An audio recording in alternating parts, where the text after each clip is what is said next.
I grew up in Waipahu, a plantation town. It was the hub of plantation life. All the action took place there, and that's the reason why every morning I watched the workers, walk down the dirt road, and I kind of recognized the different types of clothing that they wore, depending on their work.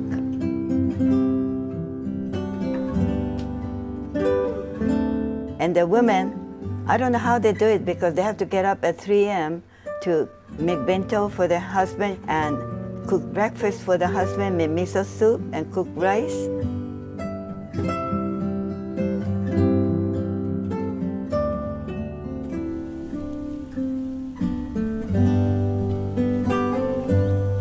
As immigrant children, we couldn't speak any English. We lived in segregated camps. We lived in Japanese camp, and there was an Okinawan camp, and there was a small Korean camp. And then on the other side of town, there was Spanish camp, Puerto Rican camp, and Filipino camp. Most kids, many of them went only to the 5th grade because they had to work in the fields. They were paid really, only about 50 cents a day for 10 hours of hard work. My father did have a good job. He came in 1890, and he was a clerk at the oil sugar company warehouse right above the plantation village. Our lives changed completely after my father died. My mother, she was pregnant with a 9th child. My father was 63, and my mother was 39. You can see the age difference. She had to work immediately, but she was pregnant, and she couldn't speak any English, and so she finally took in laundry from the plantation bachelors. That was her livelihood. I was 9 years old. I started cooking for the family because my mother was in the laundry wash house all day long. My mother was a very strong person. All these my mother made. And my sister now is 88 years old. And she wore these when she was 3 years old, so you can imagine how old this is, And this is a pure silk chirime, hand woven. And look at the vivid colors and how they decorated with the embroidery,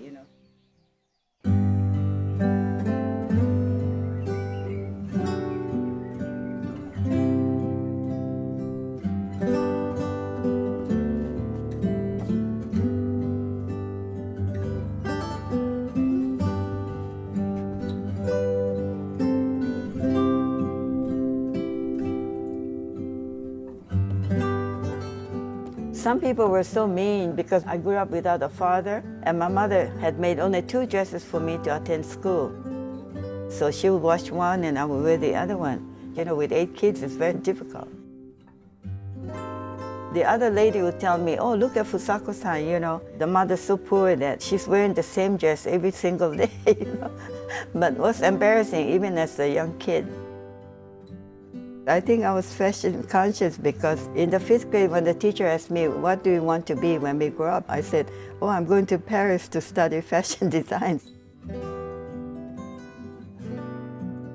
But immigrant children had difficulty because all of us spoke Pidgin.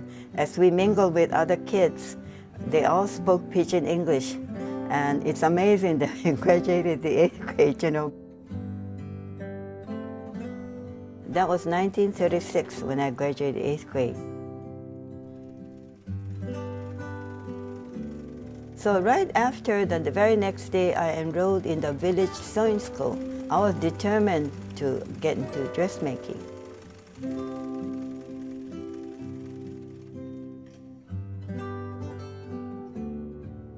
Someone had approached my mother that if I wanted to work as a maid. See, Japanese mothers try to prepare the daughters for marriage.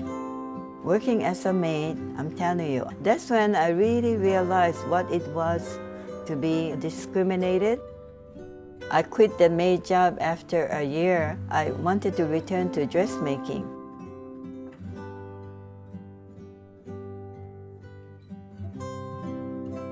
He used to come over to my house and I did dressmaking I sewed even on Sundays. And he sat on the side, read magazines all the time, and that was our dating.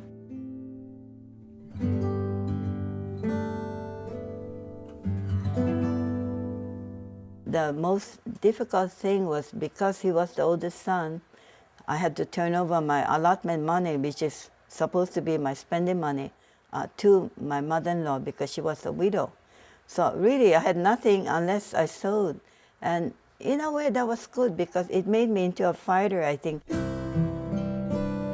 I opened a dressmaking shop in Waipahu, and so I was lucky to rent a place, and I did extremely well.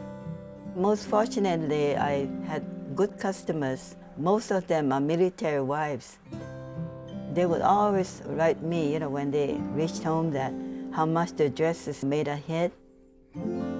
It was kind of fun, and I think, gee, if I had a college education then, I would learn how to deal better and maybe make better money,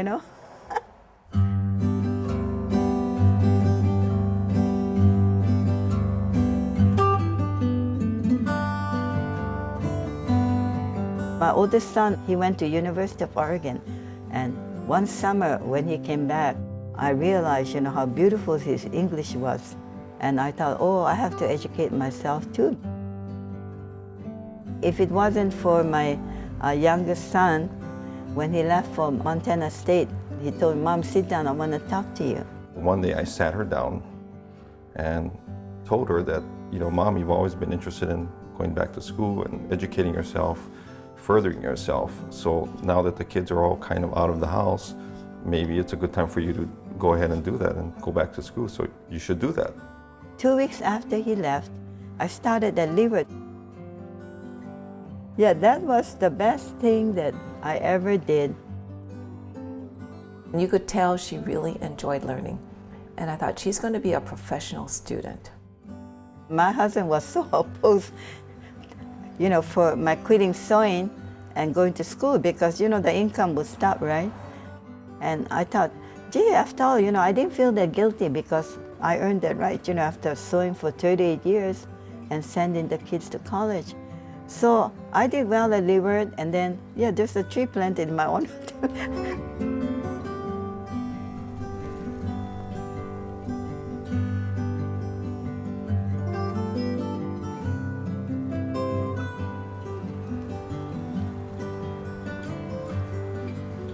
So after that, I went to Manoa, and I enrolled in the fashion design and merchandising course.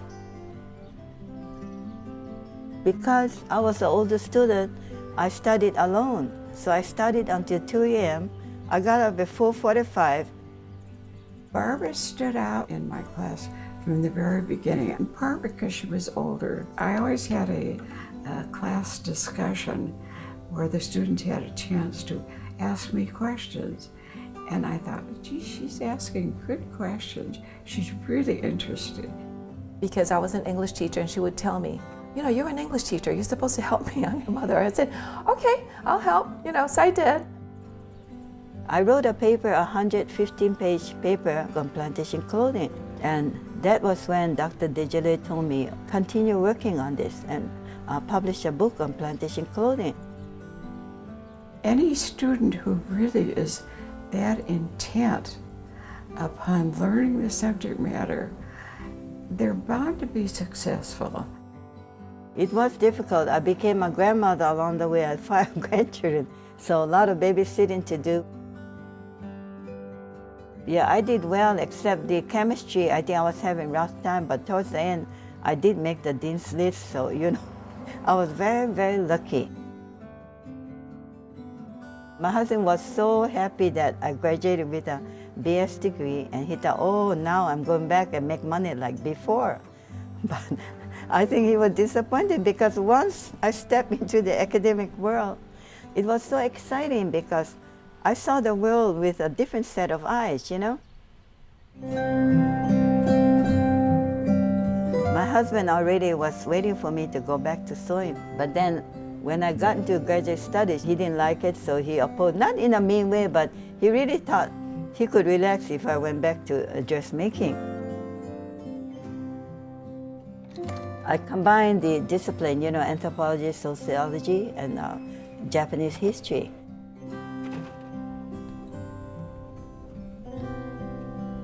Because I was born in Japan, I always wanted to go back to my native land.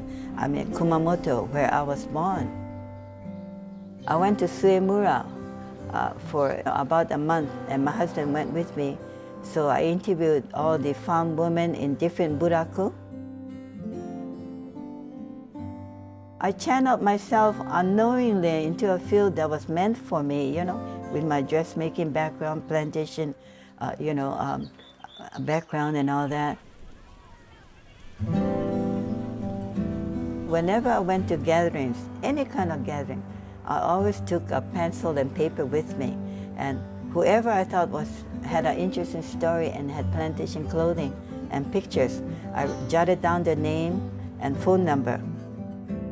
I didn't know that many women that I was interviewing were picture brides who came during that 1908 to 1924 restrictive immigration period. After I finished my graduate studies, I seriously started bringing tape recorder and interviewed more than 200 people. Dr. Che was my first teacher, and she noticed the things that I wrote about my life and everything was so different. So she had asked me to do the Picture Bride slideshow with her. They needed someone to be an MC for the slideshow commentary, and they also needed someone to work with audiences. So Barbara recommended me. I was able to watch Barbara with the Picture Brides, and they would not have responded as well to anyone else. They would not have opened up as much. She made everyone know that what they were saying was important. I was completely taken aback that you could ask some pretty personal questions if you asked them in the right way with some humility. We circulated all the senior centers, which was the best thing. I found a lot of picture brides there. I did as many interviews as I can in every plantation community, every island. I had really a good connection with the immigrants themselves. And as I was interviewing them, they spoke all their native dialect. But because I grew up on the plantation, I understood all the different dialects. Of course, through the study of clothing, I discovered so many unusual stories about the lives of the immigrants. If I didn't ask specific things about the clothing, they wouldn't have opened up so much, See, this is the tesashi to protect them, from the razor sharp edges of the sugarcane leaves. And this is how it's worn. You can see this is a true indigo dye, and you see how color fast? The color hasn't faded at all with time. After I did the Picture Bride slideshow, I think I wanted to, publish a book. Just writing about the history of Hawaii and the plantation life that she had grown up in, she recognized that a lot of these stories were not available in any form. It was actually, I think, after my book came out that I started lecturing. UH Press had sent me to lecture throughout the islands. If I didn't go through all the plantation towns like Hakalau when it just closed down, the sugar mill, and here I saw a bunch of men sitting down just talking story, and I showed them my book. Oh, when they saw all the photos I used, and this guy told me, now he has something to show his children, what plantation life was like. And that made me so happy.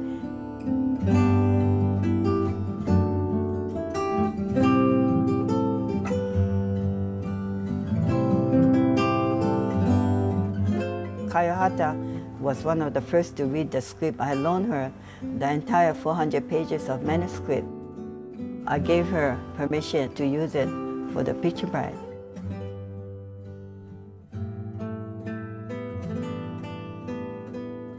For her, it's a legacy that she's leaving, not just for her own family, but for many people. Even other cultures can benefit because they can look at it and who knows, someone will say, I should do that for my particular community, and we should try to complete the picture. After the book was done and I continuously gave lectures, I think that was the best part he enjoyed. He was glad that I went against him and pursued higher education, because without that, all the things that happened later wouldn't have happened, Even if he wasn't well, he really helped me all the way. So I'm very grateful to him. And the doctor told me after he died that your husband is really unusual, because here he's sick and he comes to the office.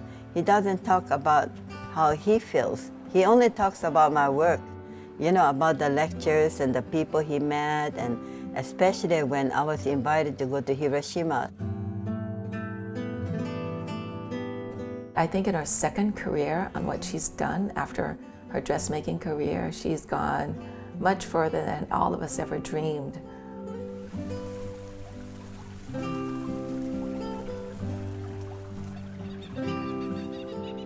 Many people are not fortunate enough to continue to higher education. They shouldn't give up, because it took me, almost 50 years later. And if you have the determination and the will to do it, even if you don't have money, there's no excuse to pursue your goal. Somehow you can do it.